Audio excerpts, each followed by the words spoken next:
Well, the podium is almost complete in the 2023 PVL All-Filipino Conference. The F2 Logistics secured bronze, while the champions will be determined by an exciting Game 3 clash between the Creamline Cool Smashers and the Petrogas Angels tomorrow. Right, Z? Well, joining us tonight is volleyball analyst Mela Tunay. Mela, welcome to the show. Thank you very much. Congratulations on your latest anchor gig. Yes! Grabe. Oh, ibang klase. So, first off, let's take a look at what happened first battle for bronze. Again, F2 getting the job done. And it feels like they found that rhythm. Coach RDG, obviously, RDJ there at the venue. Was that a factor in your mind, of course, and what did you see in that matchup? Well, that actual game, ibang usapan pa kasi yung nilaro nila versus yung presence ni Coach Creamline being there. Of course, the intangibles being a big factor for F2 in that match. His presence alone, his efforts to be there really pumped up the players, and you saw how different they were moving versus their previous games that they lost. So definitely, that was a good boost for them. But on the technical side of things naman, I think F2 really picked their game well after losing both the first set in the Game 1 and Game 2 for the battle for bronze. So, na-pick up nila maayos yung laro nila kasi in the scoring and non-scoring departments, they were able to have more outputs over PLDT. All right, now let's look at the bigger picture. Last year was the first year that the F2 Cargo Moves joined the PVL. So what do you think is the main difference, the biggest difference so far? Kasi last year, they weren't able to secure a spot in the top 4, and now they're in the podium. Honestly, I think it's just a matter of their preparation din. Kasi, of course, coming off from pandemic, and then they lost players also. Because before, nung semi-pro pa, they would have LaSalle players in their lineup. So it was easy for them to get players. So nung naging pro na, they had difficulties recruiting players. So this year, what made the difference is, of course, they have a very reliable spiker in Myla Pablo. And of course, Ivy Laxina also, after her UAP stint, went straight to F2. And they have Coach Reg, who made a lot of difference, encouraging the players. So in the past year kasi, we saw a different F2 from the usual LaSalle core that they have na malalakas yung loob, very intimidating. They kind of lost that in 2022, and now it's back. And we were seeing a much more lighter aura with their team. Well, congratulations to F2 Logistics Cargo Movers with the bronze finish. And of course, we got to talk about the big one here.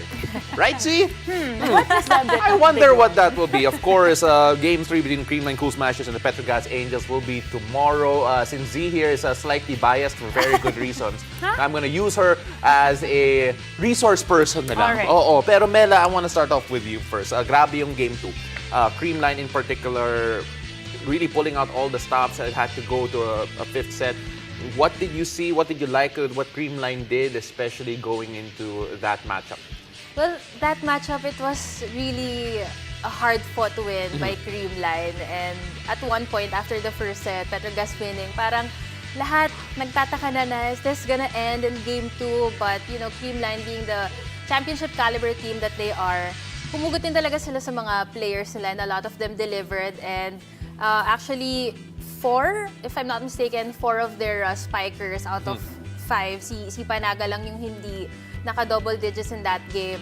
4 of them really had such a big impact in that game, and it's also a matter of when they would explode kasi dikitan nga lang yung laban, especially yung mga sets na nakahabol yung Petrogas. That 4th set was also a very big boost to the Angels. So yung 5th set also, that 8-0 run, I think it boiled down to the maturity and the familiarity of Creamline. Kasi they unleashed plays that fans have never seen before or barely saw. Talking about that Celine Domingo running hit. So parang ang dami pa nilang baon, and that's for Ate Z to share. Paano nila pinaghahandaan? Hindi ko po alam. Hindi ko aware.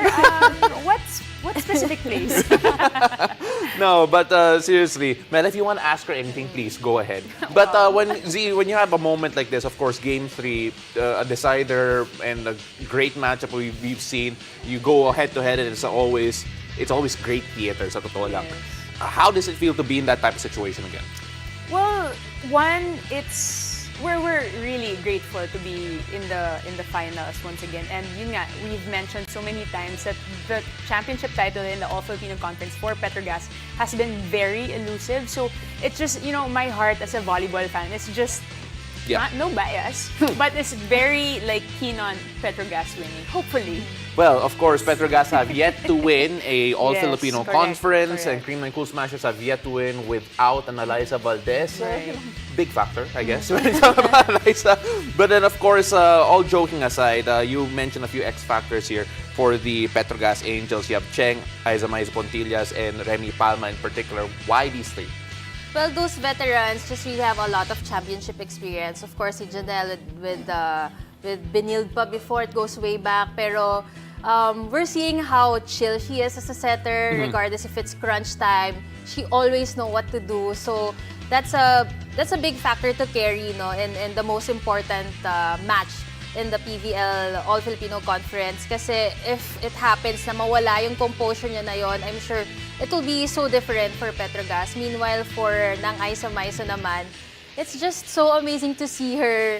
You know, generations of players came after her, pero alam mo yun, siya pa rin yung isa sa mga nasa top players. Like, she ended the eliminations number 4 in spiking and also in the top scorer. So, kayang-kaya niya talaga magdala. Wala na siyang kailangang patunayan doon. And I guess yesterday also, yung mga wing spikers ng Petrogas did not produce their usual numbers. 10 and 8 is slightly lower than the usual Soltones and itong si Joe na yung mga points na puproduce sila. But si Nang Aiza manages to stay consistent all throughout. And of course, si Remy naman, I guess, yung medals talaga, strength yan ng Petrogas, especially this conference. But comparing MJ's impact with Remy, si Remy talaga, all-around player, her ace, her services are really loaded, and yung blockings and attackings niya. So she's an all-around player. Plus, the vibe, di ba? She's very